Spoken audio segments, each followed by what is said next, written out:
പക്ഷെ ആറാട്ടിന് മൂവി ഞാൻ പറഞ്ഞത് ഒരു ലോജിക് ഇല്ലാത്ത മാസ് മസ്റ്റാർ ജോണിൽ കുഴപ്പമില്ലാത്ത മൂവിയാണ് പറഞ്ഞത്. അത് വളരെ മനസ്സിലായില്ല. ഫോണിൽ കൂടെ വിളിക്കുക, പിന്നെ സൈബർ അറ്റാക്ക് ഉണ്ട്. ഫേസ്ബുക്കിൽ യൂട്യൂബിൽ എന്ത് എഴുതിയാലും, യൂട്യൂബോ അല്ല ഫേസ്ബുക്കിൽ ഇൻസ്റ്റയിൽ എന്ത് നല്ല എഴുതിയാലും സൈബർ അറ്റാക്ക് ഉണ്ട്. പിന്നെ എൻ്റെ ഫാദറിൽ വെച്ച് പുള്ളി വീട്ടുകാരെ വെച്ച് കുത്തർ വിളിക്കുക, അത് വളരെ രസമായി തോന്നിയിട്ടുണ്ട്. ഞാൻ ബേസിക്കലി ഒരു എഞ്ചിനീയറാണ്. അത് കഴിഞ്ഞപ്പോൾ ഡോക്ടറേറ്റ് ചെയ്യുകയാണ് ഫിലോസഫി ഓഫ് സയൻസിലാണ് ചെയ്തുകൊണ്ടിരിക്കുകയാണ്. എനിക്ക് നെറ്റ് JRF ഗേറ്റിൽ കിട്ടിയാണ്. സ്കോളർഷിപ്പ് ഉണ്ട്. എനിക്ക് IIT ബോംബെയിൽ അഡ്മിഷൻ കിട്ടിയതാണ്. എനിക്കൊരു ഇന്റർനാഷണൽ സെലിബ്രിറ്റിയുടെ അറിയപ്പെടാൻ ആഗ്രഹം. ഐൻസ്റ്റീനെ പോലെ റസ്റ്റിനെ പോലെ അത് ഗ്ലാമർ സെലിബ്രിറ്റിയാണ്. ഇന്ന് ഞാൻ വിചാരിക്കാൻ ഫിലിം ഫീൽഡിൽ പോയി ആക്ടിങ് പോകാം. പക്ഷേ എനിക്കത് ആക്ടിങ് ഞാൻ വിചാരിച്ചു ഒട്ടും പറ്റാത്ത പരിപാടിയാണ് വിചാരിച്ചത്. പക്ഷേ നോക്കിയപ്പോൾ ഒരു ആവറേജ് ആക്ടിങ് വരുന്നുണ്ട്. പക്ഷേ എനിക്ക് ആക്ടിങ് അങ്ങനെ എൻജോയ് ചെയ്യുന്നില്ല. എനിക്ക് സ്കോളർഷിപ്പ് ഉണ്ട്, 45,000 കിട്ടും. പിന്നെ യൂട്യൂബ് ഫേസ്ബുക്കിൽ കിട്ടുന്നുണ്ട്. പിന്നെ എൻ്റെ ഫാദറിൻ്റെ അസിസ്റ്റന്റ്. ഫിനാൻഷ്യലി ഞാൻ സ്റ്റേബിളാണ്. ഹായ് ഹലോ, ഇന്ന് നമ്മുടെ കൂടെ ഉള്ള ഒരു ഗസ്റ്റ്, ഒരു സ്പെഷ്യൽ ഗസ്റ്റ് എന്ന് തന്നെ പറയണം. ആള് ശരിക്കുള്ള പേര് പറഞ്ഞു കഴിഞ്ഞാൽ പലർക്കും അറിയുന്നതിനേക്കാൾ കൂടുതൽ ആറാട്ടണ്ണൻ എന്ന് പറഞ്ഞു കഴിഞ്ഞാൽ എല്ലാവർക്കും അറിയാം. സോ സന്തോഷ് ചേട്ടാ, വെൽക്കം ടു സിനിമ ഭ്രാന്തൻ. അപ്പോൾ ഞാൻ ചോദിക്കട്ടെ, ഈ ആറാട്ട് എന്ന് പറയുന്ന സിനിമ ഇറങ്ങിയിട്ട് തന്നെ കുറച്ച് വർഷങ്ങളായി, 2.5 വർഷം. അന്ന് തൊട്ട് ഇന്ന് വരെയും ഇപ്പൊ റിവ്യൂസ്, ഒരു സിനിമ കഴിഞ്ഞ് വനിതാ വിനയത്തിൽ നിന്ന് ഒരു സിനിമ കഴിഞ്ഞ് ഇറങ്ങി കഴിഞ്ഞാൽ അവിടെ സന്തോഷേട്ടൻ്റെ ഒരു പ്രസൻസ് ഉണ്ടായിരിക്കും. ഇപ്പോഴും ആറാട്ടണ്ണൻ എന്നുള്ള ഒരു പേരും. ശരിക്കും പലർക്കും സ്വന്തം പേര് മാറ്റി വിളിക്കുമ്പം ഉണ്ടാകുന്ന ഒരു പ്രശ്നവും ഒരു ദേഷ്യവും ഒക്കെ ഉണ്ടാകും. പക്ഷെ സന്തോഷേട്ടനെ സംബന്ധിച്ച് അങ്ങനെ ഒരു സാധനം ഞാൻ കണ്ടിട്ടില്ല. ആ ആറാട്ടണ്ണൻ എന്നുള്ള പേരിൽ ഇപ്പം ഹാപ്പി ആയിട്ട് പോവാണോ? ഹാപ്പി ആയിട്ട് പോവാം. നിങ്ങൾ പ്രശ്നമൊന്നുമില്ല. സന്തോഷ് വർക്കിയാണ് കൂടുതൽ ഇഷ്ടം. എന്നാലും ആറാട്ടിന് പേരിൽ ഇപ്പം എത്ര പേര് അങ്ങനെ മണിമൽ രാജു അങ്ങനെ പല പേരിൽ അറിയപ്പെടുന്ന ആൾക്കാരുണ്ട്. യാതൊരു കുഴപ്പമില്ല. ഈ എല്ലാ സിനിമകളും ഇപ്പൊ കാണുമ്പോൾ വനിതയിലാണ് കൂടുതലും സന്തോഷേട്ടനെ കാണാറുള്ളത്. സിനിമകളോട് അത്രയും ഇഷ്ടമുള്ള ഒരാളാണ്. ഞാനിപ്പോൾ റിവ്യൂടെ ബേസ് ചെയ്താണ് എല്ലാ സിനിമ കാണുന്നത്. എനിക്ക് കുറച്ചുകൂടെ വേൾഡ് സിനിമയിൽ കാണാൻ താല്പര്യം. ഇപ്പൊ ഇവിടെ ഇറങ്ങുന്ന പല സിനിമകൾ അത്ര നല്ല ക്വാളിറ്റിയുള്ള സിനിമകളല്ല. പിന്നെ റിവ്യൂറിൽ പല സിനിമയും കാണുകയാണ്. പല സിനിമയും ഇടയ്ക്ക് വെച്ച് കണ്ടിട്ട് ഇറങ്ങി പോകാൻ തോന്നിയുണ്ട്. അങ്ങനെയുള്ള പല പ്രശ്നങ്ങളും ഉണ്ടായിട്ടുമുണ്ട്. അപ്പോൾ അത്രയും ക്വാളിറ്റി സിനിമകളല്ല ഇറങ്ങുന്നത്. നമ്മളൊരു ട്രാഫിക്കും പുലിമൂന്നിൻ്റെ ഇടയ്ക്ക് ഒരുപാട് നല്ല ന്യൂ ജനറേഷൻ പടങ്ങളുണ്ടായിരുന്നു. ആ മൂവീസൊക്കെ ആണെങ്കിൽ നമുക്ക് എൻജോയ് വേൾഡ് സിനിമയിൽ കമ്പയർ ചെയ്യാം. എന്നാലും ബൊഗൈൻവില്ല നല്ല മൂവിയാണ്. പക്ഷെ മിക്ക പടങ്ങളും ഗുണ ക്വാളിറ്റി ഇല്ലാത്ത ഫിലിംസാണ്. പിന്നെ റിവ്യൂയുടെ ബേസ് ചെയ്താണ് ഞാൻ പിന്നെ കണ്ടുകൊണ്ടിരിക്കുന്നത്. ഈ സിനിമകൾ കാണാൻ ഇങ്ങനത്തെ ഈ ചവർ സിനിമ സമയം കണ്ടുവന്ന വലിയ വേൾഡ് സിനിമ കണ്ടാലുള്ള ആഗ്രഹമുണ്ട്. ഈ ഓരോ പുതിയ സിനിമകൾ കാണുമ്പം ആക്ച്വലി പ്രൊഡക്ഷൻ സന്തോഷനെ വിളിച്ചിട്ട് തന്നെയാണോ സിനിമകൾ കാണാൻ? ചിലർ വിളിക്കാറുണ്ട്, പക്ഷേ ചിലർ പേയ്മെന്റ് ഓഫർ ചെയ്യുന്നുണ്ട്. പക്ഷേ വാങ്ങിച്ചിട്ടില്ല. ഇടയ്ക്ക് അങ്ങനെ ഒരു ഞാൻ വാങ്ങിച്ചിട്ടില്ല. പെരേറ വാങ്ങിച്ചിട്ടുണ്ട്, 1-2 തവണ വാങ്ങിച്ചിട്ടുണ്ട്. ഞാൻ വാങ്ങിച്ചിട്ടില്ല. നമ്മൾ അങ്ങനെ പലപ്പോഴും അങ്ങനെ വിളിച്ചിട്ട് നൈറ്റ് റിവ്യൂ കൊടുത്തിട്ടുമുണ്ട്. അവരെ വിളിച്ചിട്ട് അത് അവർക്ക് ഇപ്പോൾ ജോൺ ലൂതർ പറഞ്ഞ ജയിച്ചിട്ട് പടത്തിന് അവർ ഫാൻസിയാർ എനിക്ക് ടിക്കറ്റ് ആവും. ഞാൻ നൈറ്റ് റിവ്യൂ കൊടുത്തത്. അവർ ആ രൂപ തിരിച്ചു വാങ്ങിക്കുക ചെയ്തു, ടിക്കറ്റിൻ്റെ രൂപ. ഞാൻ ഒരിക്കലും പേയ്മെൻറ്റ് നടത്തിയിട്ടില്ല. റിവ്യൂയിലോ ഇൻ്റർവ്യൂയിലോ പേയ്മെൻറ്റ് നടത്തിയിട്ടില്ല. എനിക്ക് ഇൻകം പറഞ്ഞു കഴിഞ്ഞാൽ യൂട്യൂബ് ഫേസ്ബുക്കിൽ കിട്ടുന്നുണ്ട്. എൻ്റെ സ്കോളർഷിപ്പിലുണ്ട്. വേൾഡ് സിനിമകൾ ഒരുപാട് കണ്ടിട്ടില്ല, കാണുന്ന ആഗ്രഹമുണ്ട്. അപ്പം ഇഷ്ടപ്പെട്ട ഒരു ഫിലിം മേക്കറിനെയോ അല്ലെങ്കിൽ ഇപ്പൊ ബർഗ്മാൻ, കുരസ്റ്റോവ് അങ്ങനത്തെ ആൾക്കാരെല്ലാം ഇഷ്ടമാണ്. മലയാളം, മറാഠി, തമിഴ്, മറാഠി, തെലുങ്ക്, മറാഠി, ബംഗാളി നല്ല മൂവീസ് ഉണ്ട് പറയാൻ. അങ്ങനത്തെ കുറെ മൂവീസ് ഫിലിം ഫെസ്റ്റിവൽ പോകണമെന്നുണ്ട്. ചാൻസ് കിട്ടിയിട്ടില്ല. അങ്ങനത്തെ മൂവീസാണ് കൂടുതൽ ഇഷ്ടം, ഈ മാസ് പടങ്ങളെക്കാട്ടും. ഇപ്പൊ എന്നെ വളരെ ഇപ്പൊ ആറാട്ട് കണ്ടിട്ട് ആരെയില്ല പ്രീമിയം പോകും. പക്ഷെ ആറാട്ടിന് മൂവി ഞാൻ പറഞ്ഞത് ഒരു ലോജിക് ഇല്ലാത്ത മാസ് മസ്റ്റാർ ജോണിൽ കുഴപ്പമില്ലാത്ത മൂവിയാണ് പറഞ്ഞത്. അത് വളരെ മനസ്സിലായില്ല. ശരിക്കും അത്ര വലിയ കലാസൃഷ്ടി ഞാൻ പറഞ്ഞില്ല. ഒരു നരസിംഹം അല്ലെങ്കിൽ രാവണപ്രഭ അങ്ങനെ ആ ഒരു ജോണറിൽ വരുന്ന കുഴപ്പമില്ലെന്ന് പറഞ്ഞു. പല ജോണർ ഉണ്ടല്ലോ. എനിക്ക് ഇഷ്ടപ്പെട്ട ജോണർ അല്ല അത്. അന്ന് പ്ലാന്റ് അല്ല, അന്ന് ലാട്ടം തന്നെയാണ് അന്ന് ഞാൻ പറഞ്ഞത്. അത് കഴിഞ്ഞിട്ട് ഇപ്പൊ അങ്ങനെയല്ല. നിഷ്പക്ഷമായിട്ട് റിവ്യൂ കൊടുക്കും. ഒരു കാലത്ത് ലാലേട്ട സിനിമകൾ മാത്രം കാണുന്ന കാലം ഉണ്ടായി. ഇപ്പൊ അങ്ങനെയല്ല, എല്ലാവരും സിനിമ കാണും. മമ്മൂട്ടിയുടെ ഏറ്റവും ബെസ്റ്റ് സിനിമകൾ ഇപ്പോൾ ഉണ്ടാവും. ഇപ്പൊ റീസെന്റ് ആയിട്ട് കണ്ട മമ്മൂട്ടിയുടെ ഏറ്റവും മികച്ച സിനിമയായിട്ട് തോന്നിയത് ഏതായിരുന്നു? കുറേ ഉണ്ട്. നൻപകൽ, റൊസാക്ക്, കണ്ണൂർ സ്ക്വാഡ്, കാതല്, കുറേ നല്ല സിനിമകളുണ്ട്. നിങ്ങളുടെ പുള്ളിയുടെ കരിയറിൽ തന്നെ ഏറ്റവും ബെസ്റ്റ് ടൈം തോന്നുന്നു. ഒരുപാട് നൻപകൽ ഒരുപാട് എക്സ്പെരിമെന്റ് ചെയ്യുന്നുണ്ട് പുള്ളി. മോഹൻലാൽ അതുപോലെ ചെയ്യണമെന്ന് ആഗ്രഹിക്കുന്നു. സന്തോഷ് ചേട്ടൻ്റെ ഈ ഒരു ആറാട്ട് എന്ന സിനിമയ്ക്ക് ശേഷം ആറാട്ടണ്ണൻ എന്നുള്ളൊരു പേര് വന്നു. ചേട്ടൻ്റെ റിവ്യൂസിന് അത്രയും ആ ഒരു ഹൈപ്പ് കിട്ടി തുടങ്ങി. അതിനുശേഷമാണ് ഇപ്പം കൂടുതലും വനിതാ വിനീത എന്ന് പറഞ്ഞ തിയേറ്ററിൽ തന്നെയാണ് ഒരുപാട് പേര് ഫേമസ് ആവണം. പ്ലാൻ ചെയ്തോ പ്ലാൻഡാണ്. ഇപ്പൊ അവരിൽ മാറ്റി നിർത്തിയിരിക്കുകയാണ്. ആ തിയേറ്ററിൽ കയറ്റുന്നില്ലപ്പാ. ഞാനും 1-2 പേരെ അല്ലേ ബാക്കിയുള്ളതെല്ലാം എഫ് കോളും പറഞ്ഞു കേട്ടിട്ടുണ്ടാവും. അത് വെറും കോമാത്രം കാണിക്കുകയാണ്. അവരത് വെച്ച് ബിഗ് ബോസിൽ കയറണം. പെരേരയാണ് തുടക്കം കുറിച്ചത്. ബിഗ് ബോസിൽ കയറാനുള്ള താല്പര്യം കൊണ്ട് ബിഗ് ബോസിൽ പെരേര എപ്പോഴും വിവാദങ്ങൾ ഉണ്ടാക്കുക, എന്തെങ്കിലും സംഭവിക്കുകയാണ്. എങ്ങനെയും ബിഗ് ബോസിൽ കയറുക, അങ്ങനെ മോണിറ്ററി ബെനിഫിറ്റിന് വേണ്ടിയാണ് ഇവർ വരുന്നത്.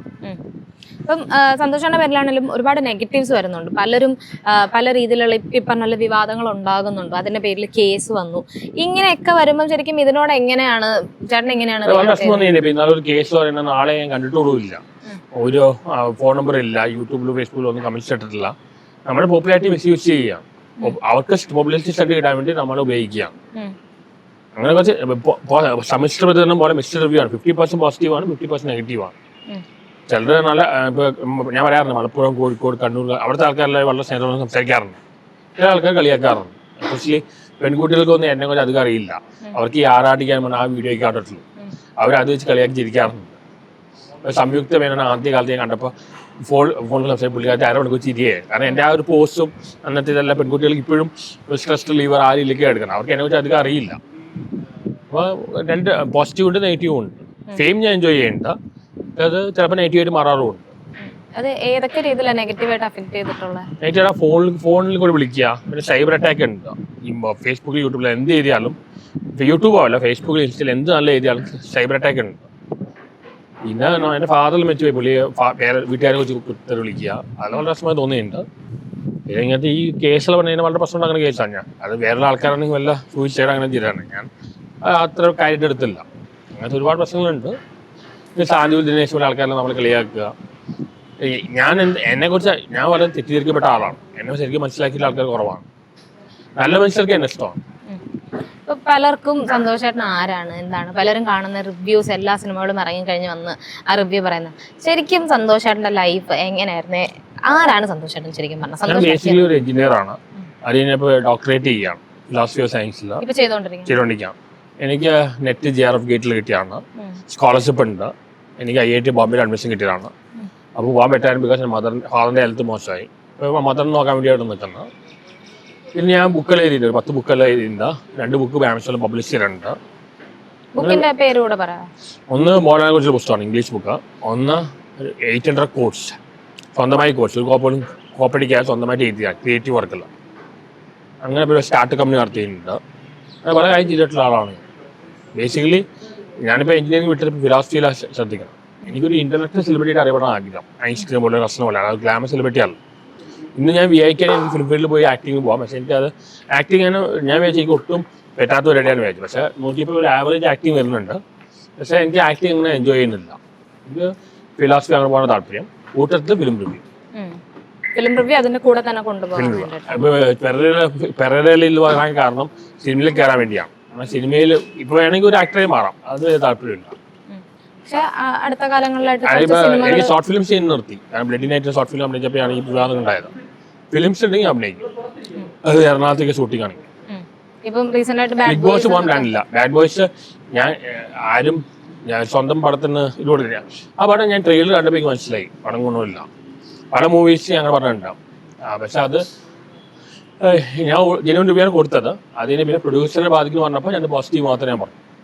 കാരണം ഞാൻ എപ്പോഴും പറയട്ടെ, FTVS ജനുവൻ റിവ്യൂ അല്ല, ഫസ്റ്റ് ഷോ റിവ്യൂ. കാരണം കാസ്റ്റ് ആംഗിൾ എന്തൊക്കെ വന്നാലും എത്ര മോശം പടം നല്ലതാണെന്ന് പറയുള്ളൂ. ഫാൻസിയർ പോസിറ്റീവ് പറയും, ഡിഗ്രേഡേഴ്സ് നെഗറ്റീവ് പറയും. ഇപ്പോൾ second show third show review ചെയ്യാൻ ജനുവൻ റിവ്യൂ ആയിരുന്നു. അതാണ് FTVS തിയേറ്ററിൽ കുഴപ്പം. അപ്പോൾ അതുകൊണ്ടാണ് തിയേറ്ററിൽ ഓടാത്ത പല പടം OTT ഓടി. ഒരുപാട് നമ്മളാണ് ഞാൻ നെഗറ്റീവ് കൊടുത്താണ്. അത് തിയേറ്ററിൽ ഓടി, OTT ഓടിയില്ല. വർഷങ്ങൾക്ക് ശേഷം OTT ഓടിയില്ല. എന്നാൽ ഭരതനെ കാട്ടി അതുപോലെ ഫിലിംസ് തിയേറ്ററിൽ ഓടിയില്ല, OTT ഓടി. FTVS ജനുവൻ റിവ്യൂ അല്ല. പിന്നെ ഈ റിവ്യൂ ചെയ്യുന്ന പല ആൾക്കാർ പേയ്മെന്റ് വാങ്ങിക്കുന്നുണ്ട്.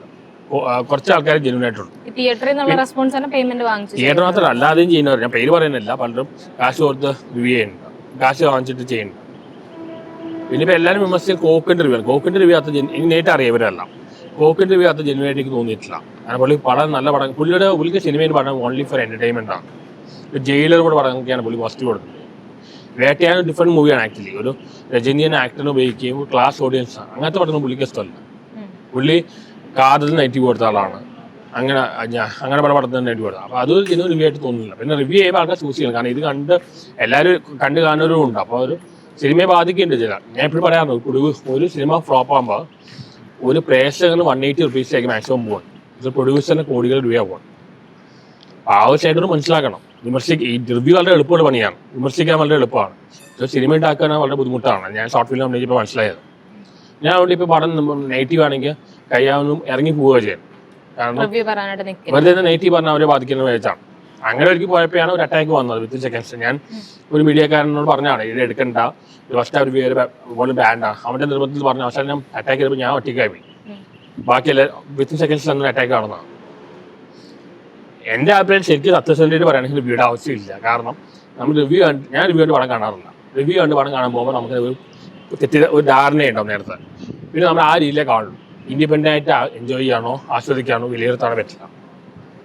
പിന്നെ ഒരുപാട് മൂവീസിൽ ഇറങ്ങുമ്പോൾ പക്ഷേ ഓരോരുത്തർക്കും ഓരോ ടേസ്റ്റാണ്. ഇത് പ്യൂർലി സബ്ജക്റ്റീവാണ്.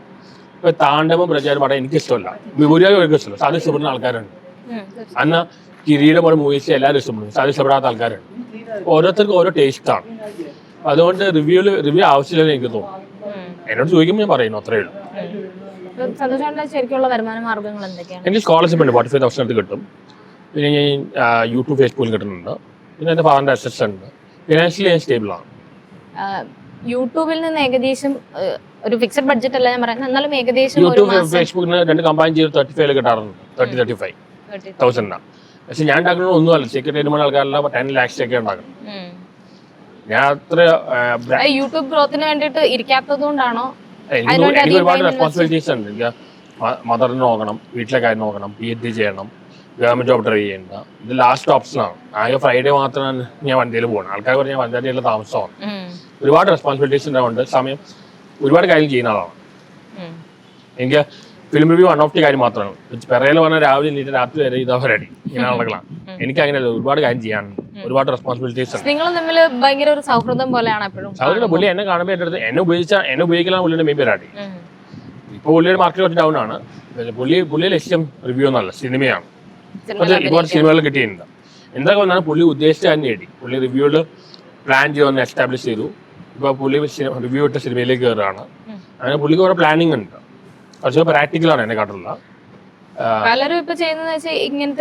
വേറെ കുറെ കിംബോയ് കുറെ ആൾക്കാരിൽ വെറും കോമാത്രം കാണിച്ച് എങ്ങനെയും വൈറലാകാൻ വേണ്ടി പ്ലാൻ ചെയ്യുക. അത് മീഡിയ എൻകറേജ് ചെയ്യുന്നുണ്ട്. കാരണം അവർക്ക് പെട്ടെന്ന് ഫ്രഷ് ഫേസ് വരുമ്പോൾ അവർക്ക് റീച്ച് കൂടും. ഈ മീഡിയക്കാരാണല്ലോ ആക്ച്വലി ഇപ്പം സന്തോഷാണല്ലോ ഇപ്പം മീഡിയക്ക് എത്തിക്സ് കുറച്ച് കുറവാണ്. എല്ലാ മീഡിയയും തന്നെയാണ്. എല്ലാ മീഡിയ അല്ല, ഇപ്പൊ ഓൺലൈൻ മീഡിയ പറഞ്ഞാൽ കുഴപ്പമാണ്. വനിതാവിൻ്റെ വരുന്നവര് അവർക്ക് ഒരുപാട് ഫിനാൻഷ്യൽ പ്രോബ്ലംസ് ഉണ്ട്. ഫ്രീലാൻസ് ചെയ്യുന്നവരാണ്. ഫിനാൻഷ്യൽ പ്രോബ്ലംസ് ഉണ്ട്, കാട്ടാൻ പാടുണ്ട്. അപ്പോൾ അതുകൊണ്ട് അവർ കുറച്ച് നമ്മളെ മാനിപ്പുലേറ്റ് ചെയ്യുന്നുണ്ട്, പറയാത്ത കാര്യങ്ങളുണ്ട്. പക്ഷേ മെയിൻ സ്ട്രീം മീഡിയ എന്തിനാണ് കാണിക്കുന്നത് മനസ്സിലാവുന്നത്. എന്നെ ആ കേസ് വന്നപ്പോൾ മനോരമ ന്യൂസും 24 ന്യൂസും അവരെല്ലാം ഒരു ദിവസം മുഴുവൻ ആഘോഷിക്കലായി. ഹേമ കമ്മീഷൻ റിപ്പോർട്ട് ഡൈവേർട്ട് ചെയ്യാൻ വേണ്ടി കൊണ്ടുവന്നതാണ്. അതിൽ എനിക്ക് ഒരു ബന്ധമില്ലാത്ത സംഭവം. ഒരു ഷോർട്ട് ഫിലിം 2 സീൻ അഭിനയിച്ചു. ആ ഷോർട്ട് ഫിലിമിൽ അവർ അഭിനയിച്ചിട്ടുമില്ല. അവരെന്നെ പറയേണ്ടത് നേരിട്ട് കണ്ടിട്ടില്ല, ഒന്നുമില്ല.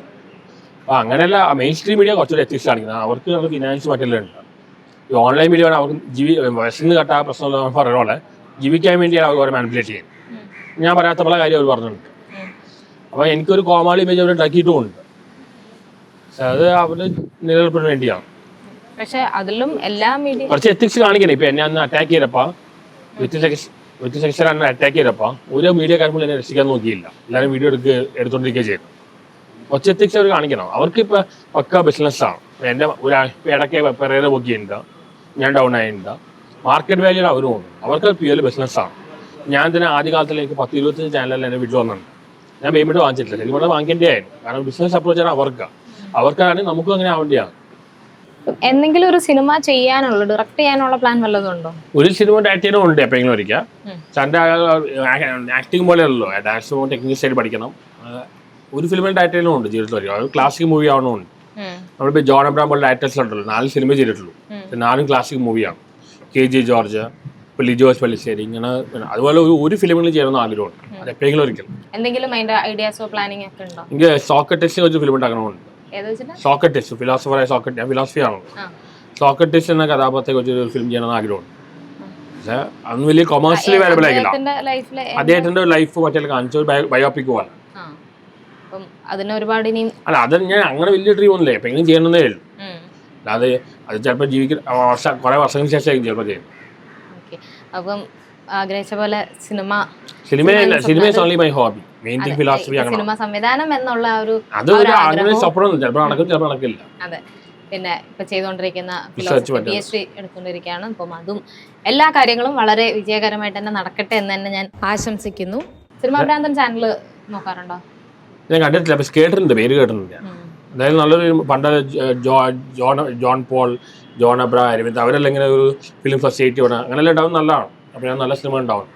അല്ല ഈ താരങ്ങൾ വേസ്റ്റ് ചെയ്ത സിനിമയല്ല. ഇവരായിട്ട് ലിജോസ് പെരേര നല്ലൊരു ഫിലിം മേക്കറാണ്. പുള്ളിയുടെ വളരെ എക്സ്പെരിമെൻ്റ് ചെയ്യുന്ന ആളാണ്.